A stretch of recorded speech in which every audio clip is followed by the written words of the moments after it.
যাচ্ছি, আরে বাপরে বাপ, সে মাথা পর্যন্ত উঁচু, মাথায় গুলি, গলায় ফুলের মালা লাগিয়ে দিয়ে এলাকায় লাগাম ধরে ঘোরাচ্ছে সব। দেখছিস মাল একখানা তুলেছে।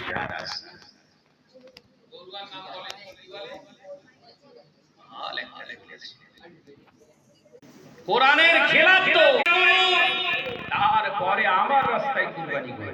সুবহানাল্লাহ বলেন। তৈরি করে বলছি নাকি? ওই জন্য বললাম কোরআন বুঝতে হবে। তাহলে কুরবানির শর্ত আছে না নাই? জোরে বলেন। দেখেন যে কটা বলছি আপনারা মেনে কুরবানি দিয়েছিলেন কিনা, শর্ত কটা বলবো, সব গায়ে লেগে যাবে। ভাইরা, নওজওয়ানেরা, যুবকেরা, ছেলেরা, বাচ্চারা, পর্দানশীনা মা ও বোনেরা, আলোচনা আমি শুরু করতে চাই। আপনারা যদি শোনেন তাহলে বলবো, না শেষ করে দেবো? 12:30 বাজে যায়, শেষ করতেই হবে। এ নওজওয়ানেরা, মুরব্বিয়ানগণেরা, ছেলেরা, বাচ্চারা, পর্দানশীনা মা ও বোনেরা, শরীয়তের এক নম্বর শর্ত, কুরবানি সেই ব্যক্তি দেবে যিনি নামাজি। তিনি কুরবানি দিতে পারে। দ্বিতীয় নম্বর শর্ত, হালাল মালদার, যিনি সাহেবে নেশাব, সাহেবে মাল, তাকে আল্লাহ কুরবানি দেওয়ার জন্য বলেছেন।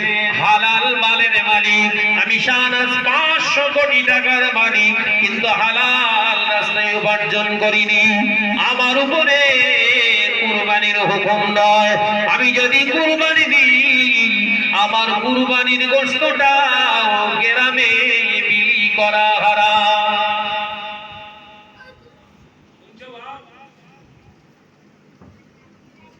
কত কোটি টাকার মালিক বলবো?